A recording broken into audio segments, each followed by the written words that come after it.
Sleep. Sleep. By Knifepoint Horror. Transcripts number 2. The transcripts volume 2. The transcripts volume 2. If you are here for the tingles, please, you're in the right place. But if you would just like to hear the story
sand kicking up in a heavy, oppressive cloud, reducing their visibility to almost zero. All they could hear was the little bits of sand flitting off their helmets and their guns like static electricity. Porter had been their CO, their commanding officer, so he had commanded them to stop walking and stay close together until this blew over. They just stood there. Porter saw faces and silhouettes of all his fellow soldiers for just a few seconds, and then they were swallowed up again in that mist. He got so paranoid that he went down on one knee to feel safer, closer to the ground. Some of the others, including my uncle Andrew, did the same. Porter remembered hearing a strange bird screaming off in the distance, a sound not quite like one he had ever heard before. And then, as if out of nowhere, a shape that had run past them, neither male nor female, just a blob of darkness whizzing past them, hurled a sack in their direction, and there was a loud slapping sound, and Porter was knocked backwards by some kind of blast. He started to hear yelling and screaming, and he would never forget a guy named Corporal Greg. When they got to him, Greg, who was 20, was leaning back against a hut, his chest torn wide open, but he did not want anybody to approach him, not a medic or another soldier. Nobody had his hand out and just refused to let anyone get near. He said, "Stay back, all of you. No one touches me. I don't want the living touching me. Stay back, all of you. I don't want the living touching me. Stay back, all of you. No one touches me. No one," he kept saying. He was obviously in deep shock, but he began to actually fight people off, and in a few seconds, he was dead. My Uncle Andrew had been hit in the stomach and was rushed to a mobile hospital. The surgeons saved his life, but then Porter said they made it much worse.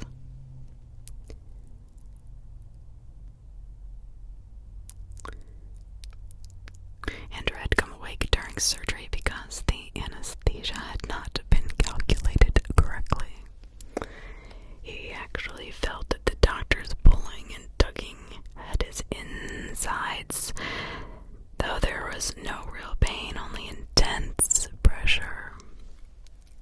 But he heard the sounds of his body components being shifted this way and that way. His eyes were taped shut, and he had been paralyzed by the anesthesia and had no way of even lifting a finger or blinking to let them know what was happening to him. His mind was screaming desperately.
surgery.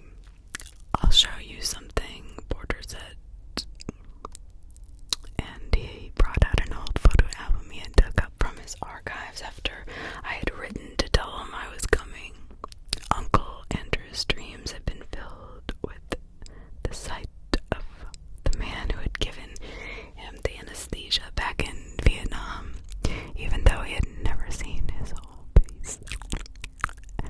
And he would draw that face sometimes from the notebook. He handed me a yellowed, torn, old paper.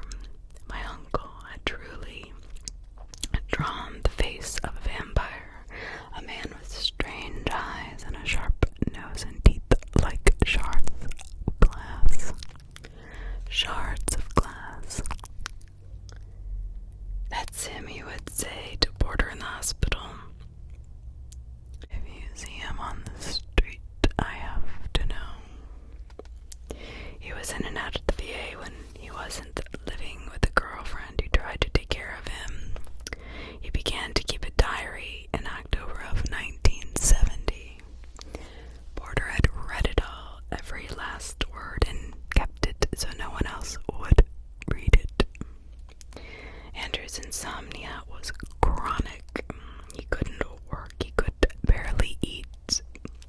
He became so paranoid that he wanted to keep a gun with him at all times. His final descent began on one winter's night when he was tossing and turning in his room. He went downstairs to make himself a cup of tea, and as he got to the hallway that led to the kitchen, he saw something in the pitch dark that froze him in his tracks. There were 3 shapes there, and he saw that they were trees.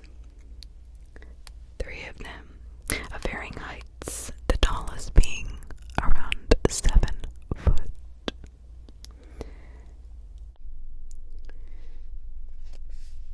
They had no tops or branches.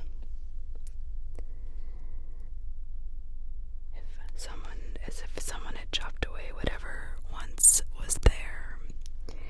They stood right there in the hallway, silent, almost featureless. Andrew had backed out of the room and gone back to his chair in his bedroom. Porter and I were out in his backyard by that time. By the time he told me this part, sitting in folding chairs as dusk came, I asked him, what did those trees mean? They were the surgeons, Porter said. Andrew had heard 3 voices. When he had woken under the anesthetic, voices talking.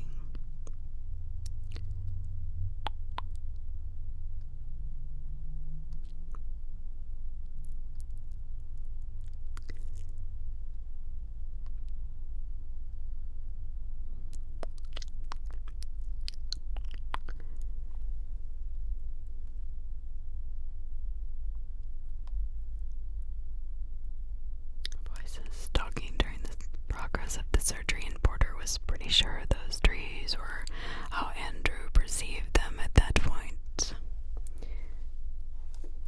as things that wouldn't help him just loomed over him, leaving him powerless but having all the power over him.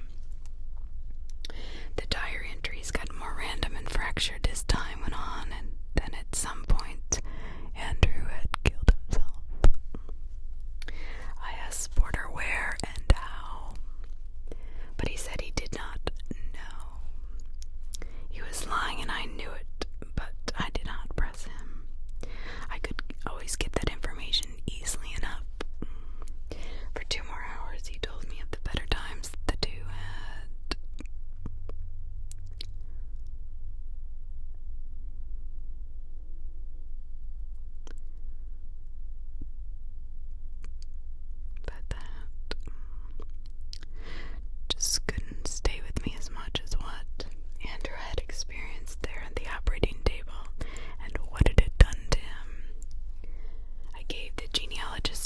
funny, it was not long before they came up with what I wanted. What I wanted to notice in the straw color newspaper dated January 11th, 1971, about a body found in the woods near something called Grocer's Pond. A suicide, a man named Andrew Samoan. A single gunshot wound to the head. Why there, I wondered. It was close to where he had lived, but not that close. I had been accused of having an obsessive personality at times, and I really needed to know what had happened, just as I needed to know why a distant great aunt had once been tried in Connecticut for corrupting the morals of minors. So I drove to the little town of Straw Color late one cold gray afternoon. I parked my car and walked a half-mile into the woods. Grocer's Pond was only twice the size of a baseball diamond, really. I walked all around it, thinking of my Uncle Andrew. There must have been something about this place that had drawn Andrew there. No walking paths were near, and it seemed too close to any residences for hunting. The pond had no significance in history that I knew of. The water in the pond was black and still, was not a place to go swimming. But then I saw it as I was leaving when it was getting dark. I was heading back to my car, and then I saw it looking to my left in what not could quite be described as a clearing, but a slight break in the foliage where there were three short trees close together. Their branches and tops were gone, chopped away. They had been treated with oil and sealant to preserve them against the elements year after year. A small plaque had been built into the earth before them. This is a small, almost secret monument built in the year 1955 to the three victims of the school fire in Straw Color. I started thinking that maybe my uncle knew about this before, since he would have been in about elementary school around this time. Or maybe just a little older. Or maybe he had found them afterwards. I wasn't really sure. But I knew this is where my Uncle Andrew had committed suicide. I felt confident of that. Maybe he knelt before them, whether he had seen this before or been tormented by the image, and had been tormented by its image, or he had stumbled across it somehow in long after, crystallizing its agony perfectly. His diary apparently never said exactly. Those trees were so featureless, so dark, so silent, so foreboding, so rendering anything powerless and reflecting anyone's fears or whatever was ailing them in a way that would make it have more power over them. It was dark, black, and I was almost unable to see when I finally went away from the three trees. There came a Sunday not long ago when I was out kayaking alone near Deacon Falls. I was skirting the edge of some grade 4 rapids, trying to push myself a little, when I realized things were getting way too rough, and I slowed myself pretty suddenly. Turning in the kayak, I caught sight of something coming at me out of nowhere from behind. Another kayak that looked like it had no rower in it.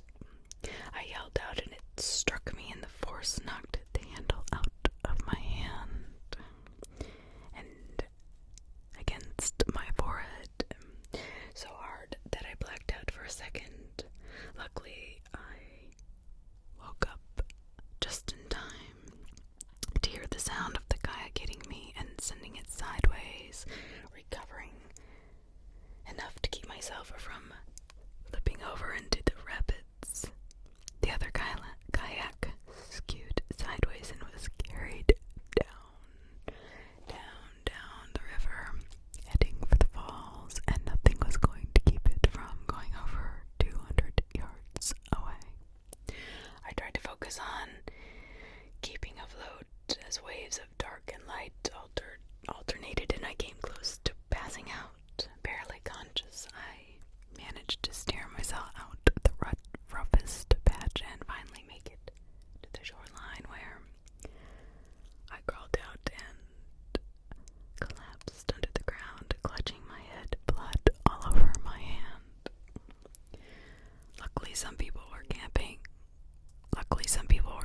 very close by, and they helped me up and to the hospital. Luckily,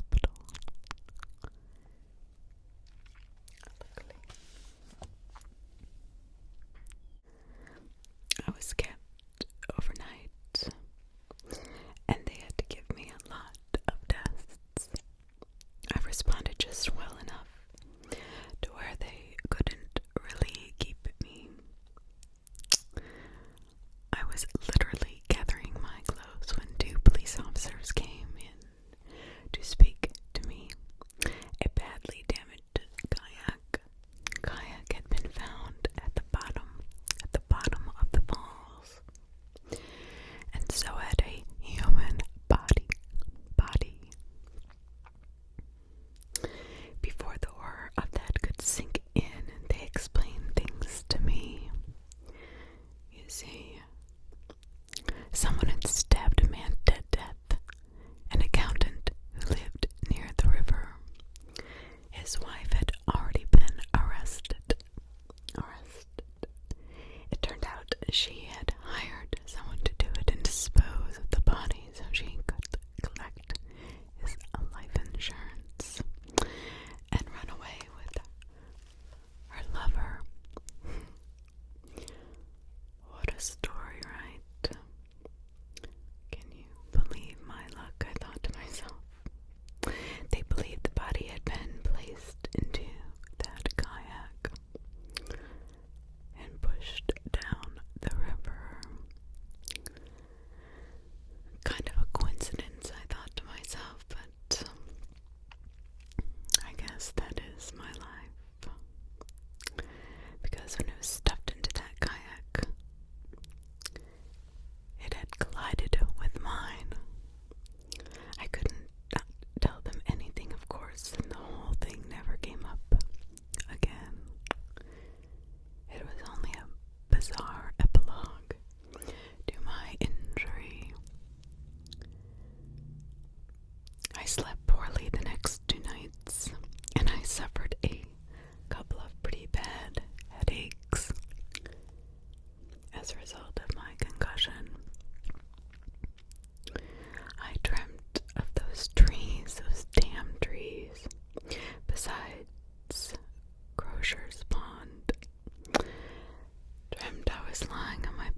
soda machine, so I bought a ginger ale and sat down, trying to calm myself, worried I might be getting worse. Exactly one machine was active. A dryer was going, but no one was in sight. What happened no more than 5 minutes after I sat down. The front window looked out on a quiet street, vacant of anybody walking by. The front window looked out onto this quiet street, and I, looking through it, noticed the wind started to pick up.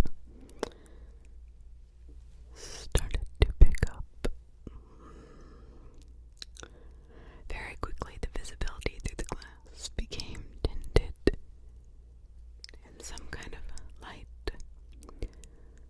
Low and dim clouds moved in front and from the east like a fog rolling over the street. There came a hesitant tapping sound on the glass, like 1,000 tiny stones. 1,000 tiny stones.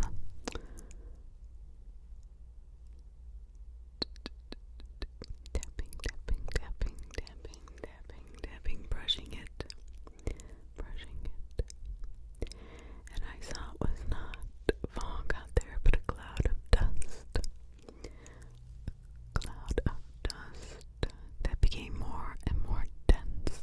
I had never seen anything like it. Never in my life. And all 38 years. In a horrible way, it reminded me of the videos of 9/11, of billowing waves of debris darkening the streets. The cloud blocked out most of the daylight, and 60 seconds later, I couldn't even see the cars parked out there. It was so quiet. That was probably the scariest thing,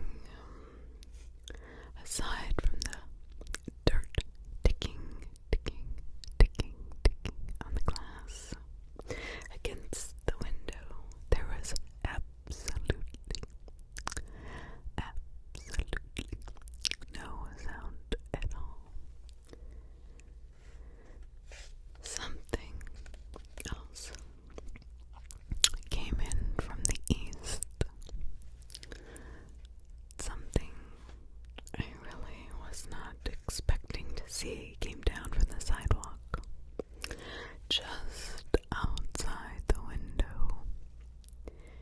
It was a wheeled gurney. A wheeled hospital gurney. As if someone unseen had pushed it down the side street. It rolled on wobbly wheels and stopped out there just a few feet away from where I sat in this deserted laundromat. I could even see a small tear in one of the cushions, one of the flat, thin cushions of the gurney. It was that close as the dust drifted over and past it. The cloud began to dissipate when other objects started to become visible again. A fire hydrant, the sign of the used bookstore across the street. Yes,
sign of that gurney anywhere.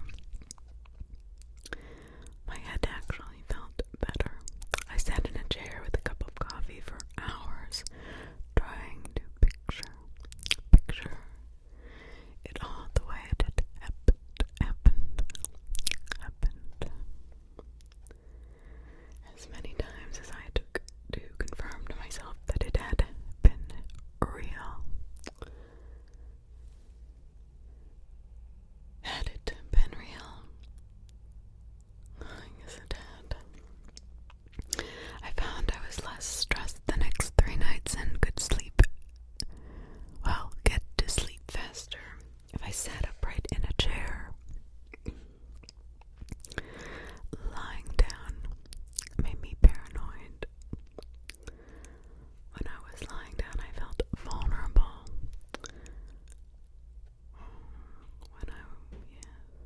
I became convinced I had dreamed of the trees again. The phone call I expected came shortly after that. It was Dr. K, the man who had released me from the hospital. He wanted to talk about the rather startling things that had been noticed in my family medical history. It was something I'd never given them.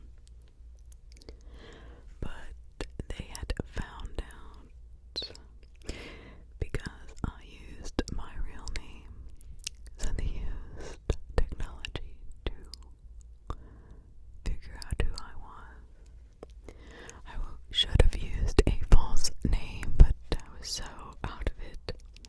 I just wasn't thinking clearly.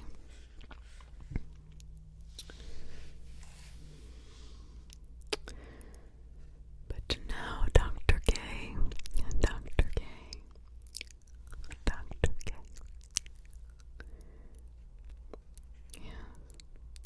started asking me lots of questions about how I was feeling and if I was experiencing headaches or if anything strange was happening to me. He was trying to get me back to the hospital to complete a more thorough medical history and of course for more testing. And I did return for those tests. When Dr. K asked me why I had been reluctant to volunteer my family medical history,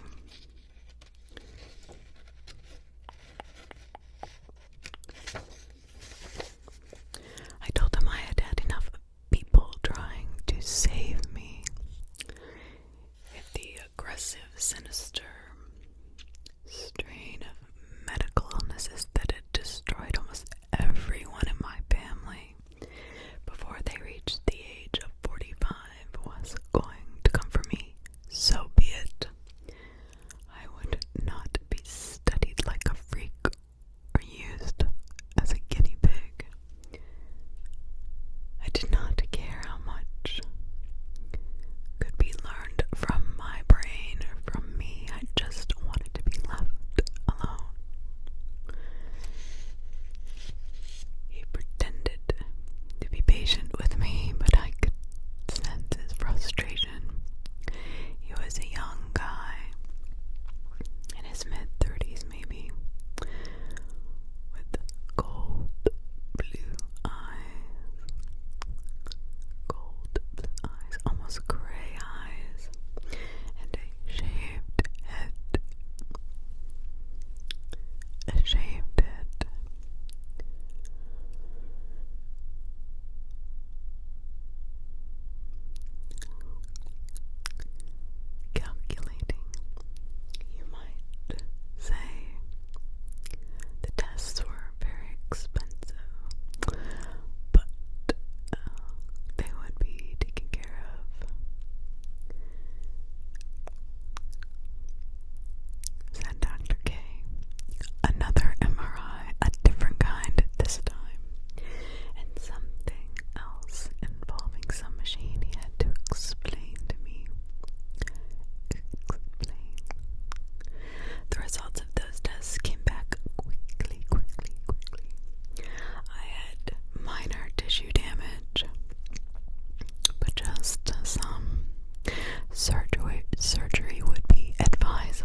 not exactly understood.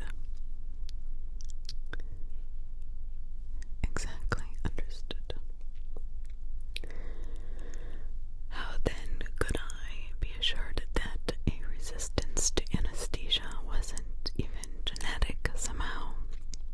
How did I know? How did he know? How did I know I was not predisposed to waking up like my uncle did, then being driven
dark setting on this one, though. I found myself afraid to get closer to it, even though it seemed to be nothing more than an ordinary jar.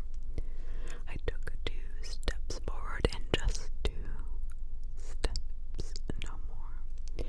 It was all I could bring myself to do.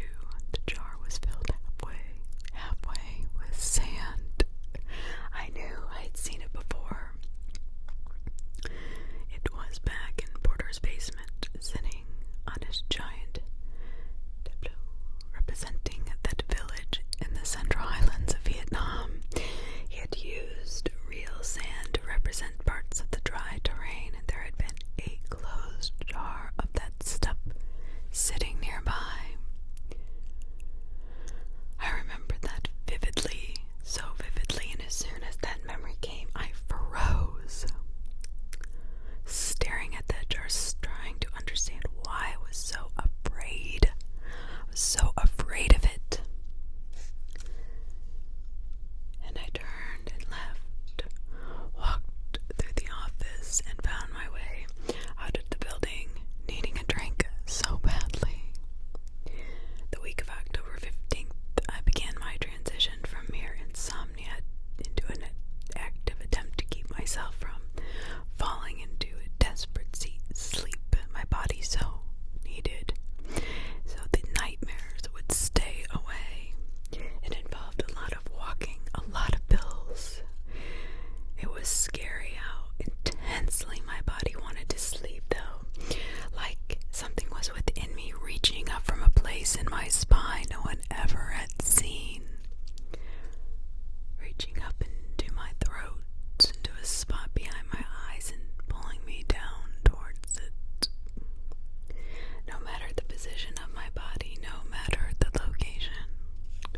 Eventually, I simply passed out. Loud movies, loud music, my freezing apartment that I spent night after night pacing were all just weak shields against that thing that it's like it knew how to make me sleep. Go to sleep, it was saying, like it was begging me to sleep. I was afraid that there would come a time when I would be so tight in its grips that Dr. Micah Small would come to my house. Since I was in bed with no way of walking and decide he would come to my house, that I'd be in my bed, and he would see that I had no way of waking, that I had been under such a vice from this grip deep inside my body, that Dr. Small, would decide it was time to enter and come and take me to surgery without my consent. And I would come awake just when Dr. K's scalpel was inside my brain. My brain. I felt inevitable. I needed no more signs that I was born to play out that script, to wake under anesthesia and be invaded by every sight, sound, and smell that had slowly killed my uncle. So every time I fell asleep,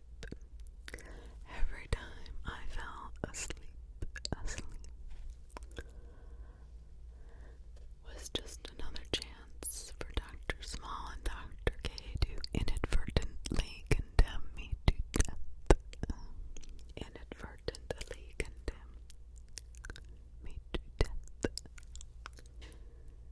I did not blame them. I blamed fate. On the 27th, I was in the grip of the worst headache yet when I realized my necessary next step. If I absolutely had to sleep, at least I could try to end the constant nightmares. It was 1 in the morning. Past the witching hour into the devil's hour.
so intense that it would stop me, pull me down into the blistering cold. So I acted. I moved closer to the tree closest to me than I ever dared in my nightmares. Being that close made me feel dizzy and panicked. My heart felt as if it would burst from my chest, but I closed my eyes and swung the axe as hard as I could. My hands thrummed as the head sunk into the wood. It sunk deep into the wood. It took 7, 8, 9 desperate acts to strike blood, which appeared black. At first it only leaked out viscous and repellent, but when I connected with the axe so deep into the wound I had created that it nearly caused the tree to topple over. The blood sprayed out in a freezing coil, striking me hard in the face. But instead of terrifying me, as you might think, it actually gave me strength. It made me become stronger. I was taking their power away from them. My feet planted on the ground, planted deep onto the ground, sturdy, as if I was growing roots. The tree toppled over, and I had won the first battle. Then I swung the axe at the second tree. My strikes were so profound that the blood began to spray from this one immediately. I would say that it took me 20 minutes to finish the job, but I may be very wrong. I seem to slightly remember having to walk to the edge of the pond and splash water over my face to get the blood out of my eyes. And then stumbling around, lost for a long time, trying to regain my bearings before making it back to the trees. The important thing is that I did what I went there to do. The 3 of them lay harmlessly on the ground, and I left the woods. I lost consciousness at the truck stop on the turnpike, and I didn't wake for 12 hours. Yet my sleep was so peaceful and wonderful. I called Dr. K and I agreed to the surgery, the brain surgery, on November 3rd, for the sole purpose of meeting Dr. Micah Small. Now his office was fully lit, and in front of a pleasant receptionist there were the usual forms and the questionnaire one filled out to make sure the correct type and amount of anesthesia would be given. Then sitting down with the doctor, he was a pale, quiet man. I asked him how many cases of anesthesia awareness he had encountered. He said he never had. He only read about them in case studies. An obvious lie. I thought to myself. He guaranteed me it would not happen to me, explained at great length how the process supposedly worked. He wanted to arrange for me to talk to Dr. K that very day because I did not seem like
faded, beaten footpath leading to a collection of small huts of wicker, tiny little huts of wicker and stone.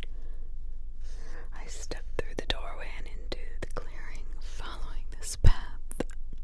Despite the drizzle, it was hot and humid.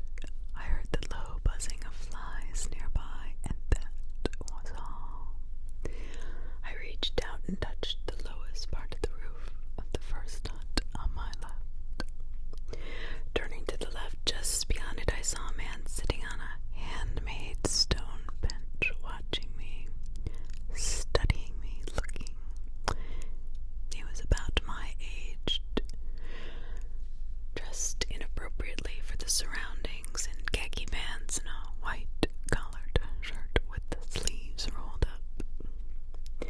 Before him on the ground was a soldier lying face down. The grunt's hands were ghastly white, as if he had been dead for some time.